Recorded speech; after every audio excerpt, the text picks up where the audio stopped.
Welcome to Treasure Valley Podcast. I'm your host, Chuck. With me today, I have co-host Elliot, as well as Jesse Blake Rundle. Hello. He is the owner and operator of Mixed Metaphor Studios. I am the owner of Metaphors, too.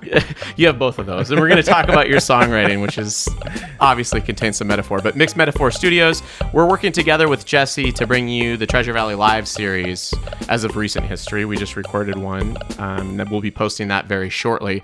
But before that, I want to talk to Jesse because he's a musician. And Cool. You can see one of our Treasure Valley Live series that we recorded in the old LowerGentry studios with him playing along with Nate Eggenbrod. And it was a great set. But we need to update everybody on what you have going on Cool. because you've released an album recently. And that was my first show with any band member. You've come a long way in the last, as far as live performances, you've done a lot in the last, what was that, like 2 years? That was about 2 years ago, almost exactly. Yeah. And that was your first time performing with another musician. Yes. But you played guitar and sang folk music. Oh, I just played like open mics and some solo shows before that. But that show was like the new material. It was the Next Town's Tree stuff, actually. Which is your second album. The second album. Just released. Played Cool. it with the drum machine and with Nate on guitar. So, yeah. Right on. A lot has happened since then. Yes, it has. And that's actually the first question I have for you. You recently decided to transition out of a regular 9-to-5 job and into full-time self-employment as a musician and sound engineer. A lot of part-time artists would feel afraid to make that initial leap of faith. What advice would you give a weekend artist who wants to leave a guaranteed paycheck in order to pursue entrepreneurship in art? Oh, wow. Well, I didn't totally decide to do this. I got laid off, and then this was the best thing that I could imagine doing, so I'm doing this now. So it was kind of like a somewhat forced decision. Yeah, it was a somewhat forced decision, but at the same time, You have a resume. I was preparing for this for years. Like, I wanted to do this. I wanted to run a studio. I wanted to make music, and so I've been kind of organizing my life for years to try to figure out how to do that.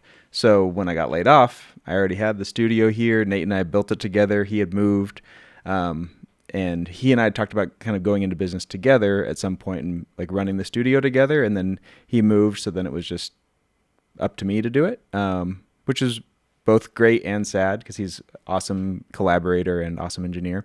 Anyway, so what would I recommend? What advice would I give to weekend artists?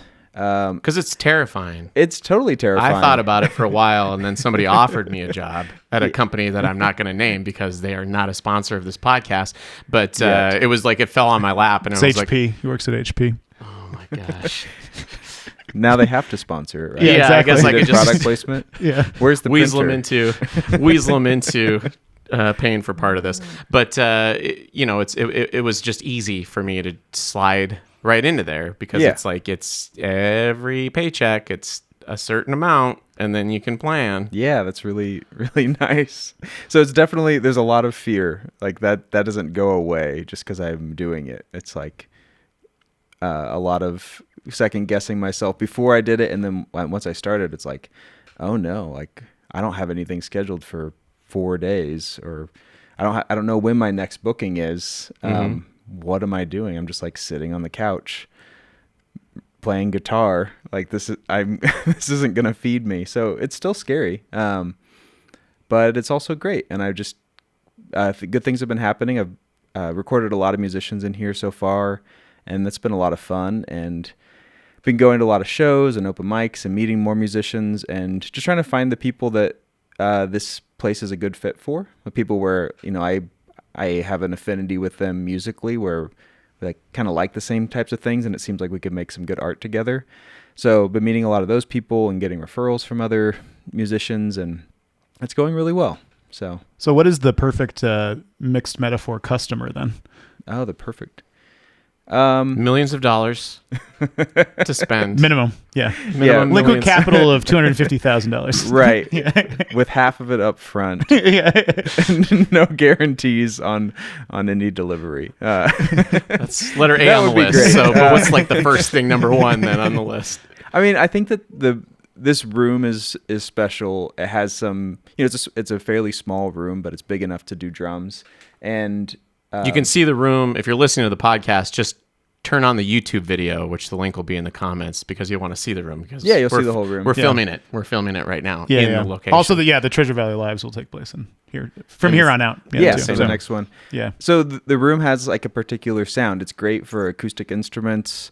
Like it's great for recording acoustic guitars, for piano, for live drums, and it has a particular sound that feels like it's recorded in a space, which is something I really appreciate in recordings of my favorite artists. I don't really listen to a lot of that kind of pop music that sounds like it's recorded in this kind of space chamber, where there's no sense of any room and everything's coming from different directions.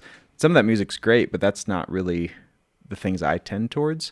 So when I'm talking to artists, I think if people have an affinity towards that kind of music, that's something that feels a little bit raw and authentic and has a live performance in it. It's not just pure looping and just these big reverb spaces. Any kind of genre that fits that can be a good fit here. I think the only thing we don't really do well is, like kind of hard rock genres. You just need a bigger room. You need a different kind of drum kit. You need different microphones to do metal drums and hard rock drums. So that doesn't really fit, but any kind of indie rock, indie folk, country, any of those country adjacent, so bluegrass, Americana, all that kind of stuff works really well in here. What albums have been recorded in this space so far? Since I started doing it, I don't think any of those have been released yet. Was Optiflin?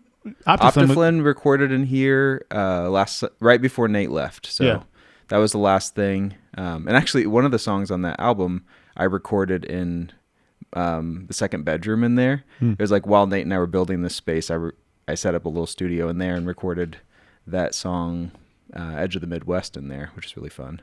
We recorded drums in this tiny bedroom, and it kind of worked. So I've got this project I'm working with my buddy Alan Keller, and the project name is Prairie Mountain Plain. And it's a shoegaze record, and Jens Cross played drums on it, and Alan did all the guitar work and bass work and vocals, and it's this kind of dreamy shoegaze record that's really cool. It turned out great. So that'll be coming out in probably a month or so. Oh, it's nice. in mastering this week. So okay. And you take care of a lot of the tracking, mixing, and I'm guessing you do quite a bit of producing with artists that come in as well. Yeah, the producing really just depends on what the artist wants, whether they just want me to engineer and I chase them around with microphones, or whether they want more advice on song structure or even lyrics. Usually where I fall in is in trying to give them advice on what instrumentation we want to use, like where we might need something to add to the chorus to make it pop a little bit more, which you could do with just mixing, but it's going to work better if you influence that in the arrangement rather than just in the mixing. And so I'll give artists advice on that. And even just finding session musicians. So I'm working on this country song with Lexi Youngs right now. So been helping her just find players in town that really fit her vibe. And that song's turning out really well. That'll also be out this month. Lexi Young's West Coast Cowboy. So you have been productive in spite of having 4 days off every once in a while.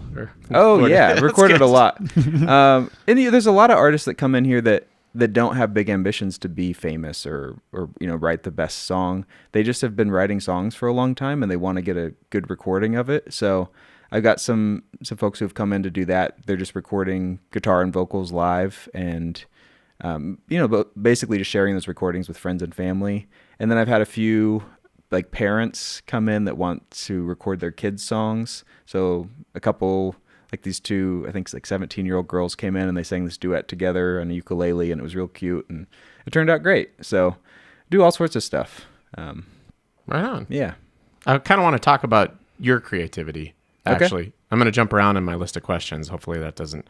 Wait, can I interrupt real fast? But your latest album was recorded in this studio as well, right? Oh, yeah. Next Town's Trees was recorded in here. And I do have like a little room in the house that I record a lot of stuff in as well. That's where like a bunch of the synthesizers are. So stuff gets recorded in there too. But this is where all the drums were done and all the guitars, all that stuff. And we spent a lot of time in that room because that's where you did quite a bit of the idea sketching for Stockton to Table Rock, which is LowerGentry Studios has a film that we just finished.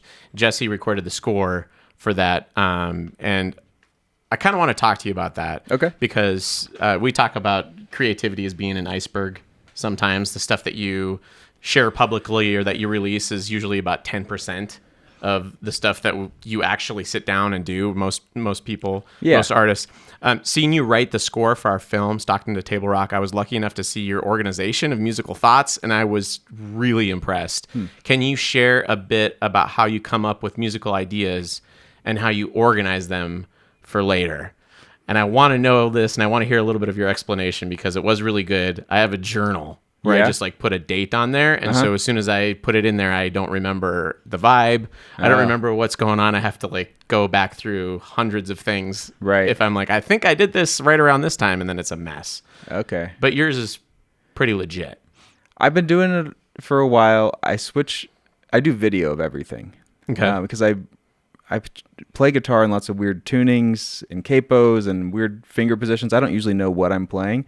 So if I don't record video, I'll forget how to play the song and it's lost forever. Mm-hmm. So anytime I find a song idea, I pull out my camera, take a video, and then it just gets stored in the cloud somewhere, and then I come back to it later. So here's a good example. Like Stockton was one, but I'm recording an EP right now of my own music, and so I decided I was going to do this project maybe 3 or 4 months ago, and went through the last year of videos in my cloud storage, found all the ones where I'm playing guitar, downloaded them all, and then just like listened to them all.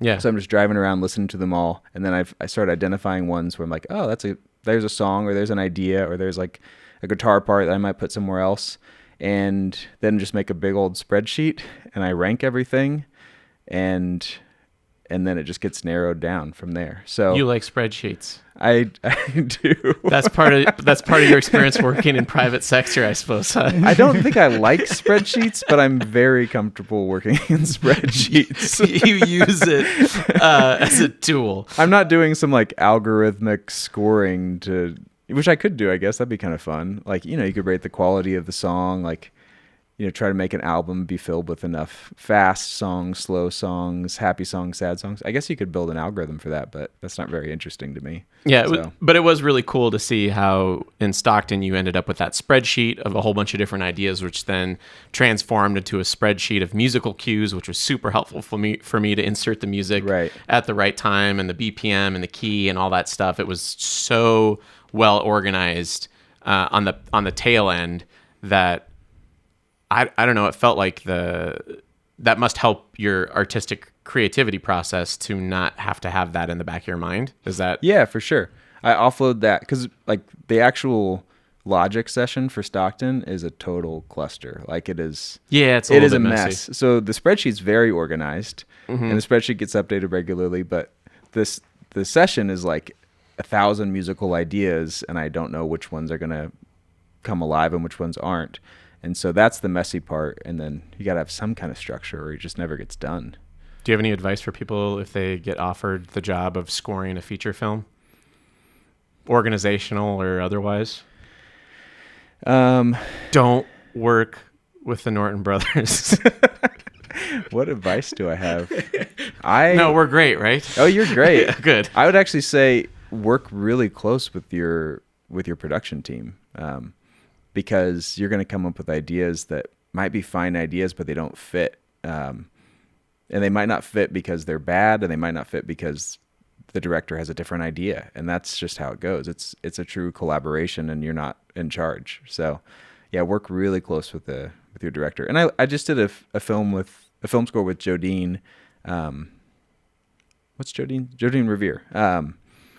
Did a film score with her, and I worked closely with her because I was exploring ideas with her, and I was like, this is super cool. I sent it to her. She's like, I like it, but it's too busy. I'm like, that's fair. And so what I ended up doing is I just sent her like 6 different ideas for the same 30 seconds of the film. And I was like, which of these, like, give me your feedback on each of these. And that helped me narrow in on what she was looking for. And then once we figured out that first 30 seconds, then the rest came together really fast. Because you were referencing that in other areas of the film and stuff. Was that one more like Liet motif? Or it was just less score in that one in general? Yeah, there's really no leitmotif, like no melody really stands out. There's like a 4-note thing that happens regularly, but it's so slow that the listener's never going to notice that, or the audience will never notice that probably. It'll just feel connected. It'll feel like, oh, I'm still in the same musical space. Maybe still like a similar guitar sound, similar key, but no one's going to know like, oh yeah, it's the same repeating pattern throughout the whole score. Oh, nice. How was the Logic session on that one? Much cleaner. Yes. I learned You didn't a lot do from 900 Stockton. tracks. Because Stockton, I went vertically instead of horizontally. So I think the first Logic session in Stockton it got to like 300, 400 tracks. Mm-hmm. And then I had to start over and go and start working horizontally, which was really obvious after I figured that out. But yeah, it just doesn't work. Yeah, it's tricky. There's a lot of cues. Yes. So talking about sharing a small percentage of what you create, it was interesting seeing all of portion while we were working together on the film score, a portion of some of the ideas that you have just in the background. So when you're creating something, how do you know if a melody or chord progression, a riff, beat can be fleshed out into a song? And when do you just throw it into your vault? It sounds like maybe you put everything in the vault and then maybe just pull stuff out later. Or how does that work for you? When do you know Everything when goes it's like, in the vault. Okay. Yeah. Even the bad ideas, they Okay. get documented somewhere. And how do you know if it's good? I don't know. It really is just like picking up a guitar, playing it again, and sometimes transposing that onto another instrument and seeing if it inspires me. Like I've got this song that was supposed to be on the EP, and I cut this week because I've been trying to record the guitar part for the last 2 weeks, and every time I did it, it's boring. I just am so bored playing it that I couldn't get inspired to do anything else, which is weird. I think it'll come back alive someday, that song, because I like the original recording of it, but it's just not working for me right now, so it got abandoned. So if you lose interest in it, when you come back and touch it again, if you're not interested in it, you just leave it alone for a while. Yeah. Have you ever had something that you were like, oh, this is such a horrible idea. I don't know what I was thinking. But then later on, you went back and looked at it and you thought, oh, this fits here. Yeah. The Yes, I'm Angry song from Next Town's Trees is a good example of that, where I was stuck on that song. I cut it from the album probably 5 times, brought it back. And then I one day just went in and added a bunch of MIDI instruments like strings and like all the orchestral percussion sounds. And it's like, I was just kind of annoyed with it. So just throwing shit at it for fun. And I put it away, came back to it a week later. It's like, oh, that's like kind of cool. And then I showed it to Nate, who was recording the album with me. And I was like, I think there's something here. Can we chase this idea? So we spent a day in the studio, just like recording everything in here, making noises. And he just chased me with one mic all around the room. And that's how we created basically that whole arrangement. Yeah. I kind of want to talk to you about that too. Okay. But first, actually, I have a follow-up questions on that, but I want to talk to you about your 2 albums that you have released first. Your first album, Radishes and Flowers, that was you adapting poetry of Wallace Stevens to music. Yep. And your next album, Next Town's Trees, you wrote your own lyrics. Yeah. And can you elaborate on the differences between the songwriting process for those 2 albums? Yeah, I think Radishes, using those poems was closer to, like the feeling was closer to working on Stockton. Okay. Where I have another input in the world to like pull ideas from, not just my own brain or my own emotions or my own idea of what I'm trying to do artistically. And that was really great. It's like, it makes things feel a little bit more free and less like emotionally draining.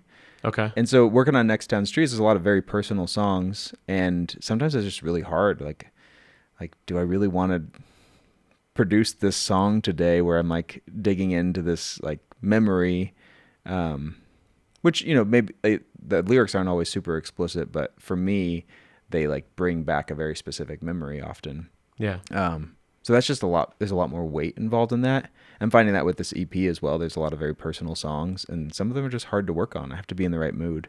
Where Radishes was more like I'm creating this thing that sits apart from me. Quasi-intellectual, more so? I don't like that word. Oh, okay. But sure.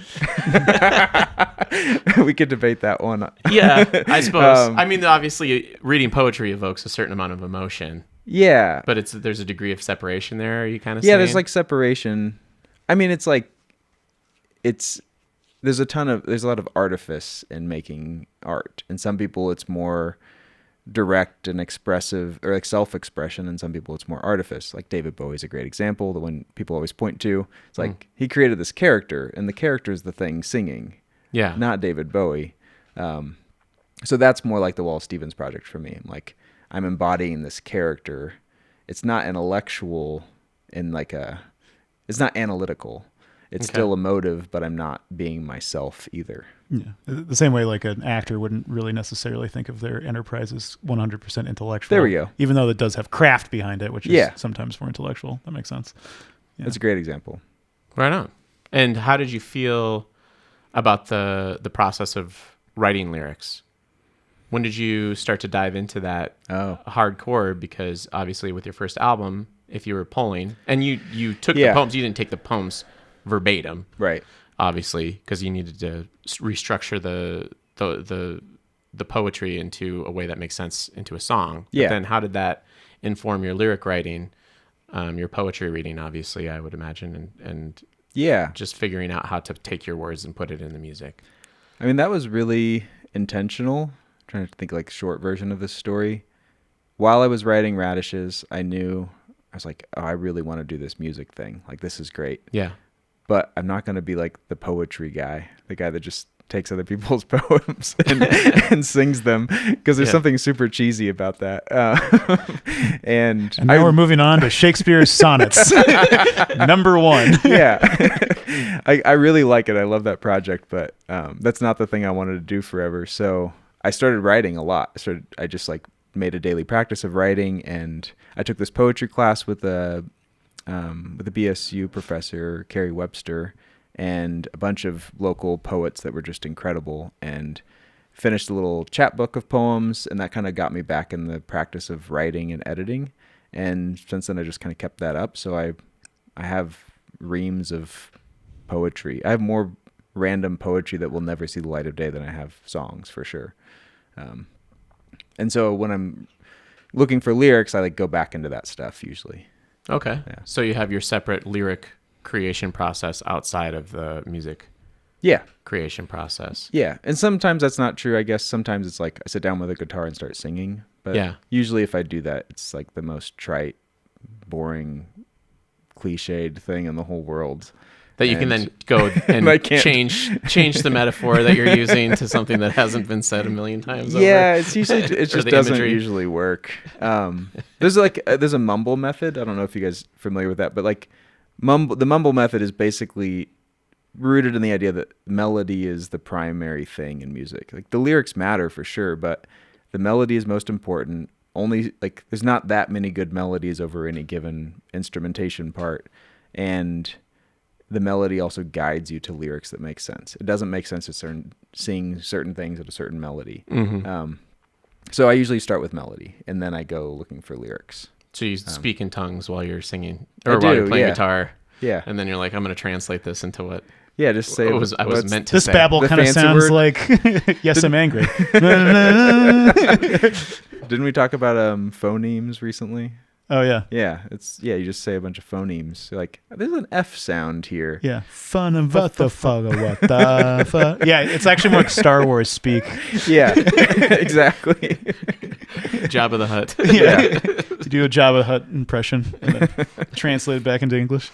So last question for you, Jesse. In art, we all hone our skills constantly, and we're always improving. Music skills include learning to play various instruments, developing a singing voice, honing a live performance, composing music and melodies, and even in your case, figuring out audio engineering aspects of turning your ideas into something you can share on albums or the internet, or however you decided to sell it or share it.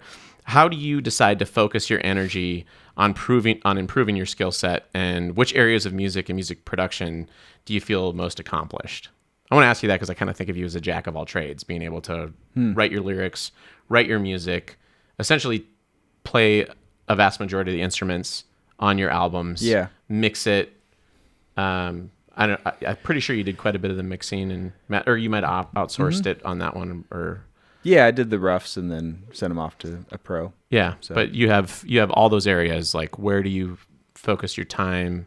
Where do you feel I don't most know. comfortable? Like, where's your zone? Can you tell me the answer? Where should I spend my time? Because that's kind of the question You I have. know, you really need to get better at. No, I Like drum recording is super hard and technical. Okay. We were doing this shoegaze project. I know how to record drums. I've recorded plenty, but that shoegaze sound is like a very particular sound. So I spent a few days just like learning about all these weird drum mic techniques and like which microphone should you put like in different places and what combos of microphones in the room make a different sound, like given your room material, like a lot of really technical stuff. So like I spent a ton of time learning about that. It was really fascinating. And I'm like way better at drum recording than I was a few months ago. So I just like go in phases. I like to learn things, but I think the core thing I'm good at is, and the things I need to be good at is like I need to be able to write songs, which is like mostly about melody and harmony. okay. And I find being good at guitar is really helpful for that. So I got kind of sloppy at guitar sometime in the last year. I wasn't playing just casually very much. I was performing and I could perform my songs, but I wasn't just playing. And I got in the last few months since I went full time as an artist, been playing guitar a lot, and I've been able to write way more interesting things. And actually this whole EP, I couldn't even have performed it 6 months ago because there's a lot of really technical guitar stuff happening. You won't hear that when you listen to the EP. That's the trick, is like you're not supposed to hear that it's technical. So getting good at guitar, you have to think about singing. Like singing is a whole technique thing. If you don't sing regularly, you're bad at singing. You can't perform the parts. So I don't know. It is like jack of all trades. I like the whole process of recording music in particular. And that requires being able to play a bunch of instruments, understand the studio, understand preamp impedance matching to microphones. It's like you go down in the weeds and then back up to the melody. So you have to do all the things. Sounds like you experiment a lot. Oh, in all the definitely. areas. Yeah. And so it keeps you from getting too bored and maybe falling into a rut where you're just like Yeah. stuck playing guitar or whatever and trying to get this one riff out for like 2 weeks. Yeah. You can give that a rest. Like that's not usually that important, you know? Mm-hmm. It's like the important thing is that the music you make has a feeling to it. You don't have to have fancy mics. You don't have to have good guitars. You don't even have to be good at guitar. You just have to like have the feeling in it, and getting lost in the weeds can also be detrimental to the art for sure. Yeah. So Because it becomes way too technical and then the emotion is removed from it. yeah, Too intellectual. too perhaps. intellectual. Exactly. All right. Well, on that note, thanks so much for chatting Thank with you. us and having us in your studio, Jesse. So Mixed Metaphor Studios, Mixed people Metaphor. can Google that, I'm pretty sure, right? Yeah. And We're get in on- touch with you about recording if they want to. And Yeah. they can go to Bandcamp, Bandcamp for the albums. buy or- your albums Yeah. Instagram. Hit me up on Instagram if you want to record something for shows that are coming up. in shows. Yeah, all that stuff. Awesome. Well, thanks so much. Thank you. Thanks, Jesse. Yep.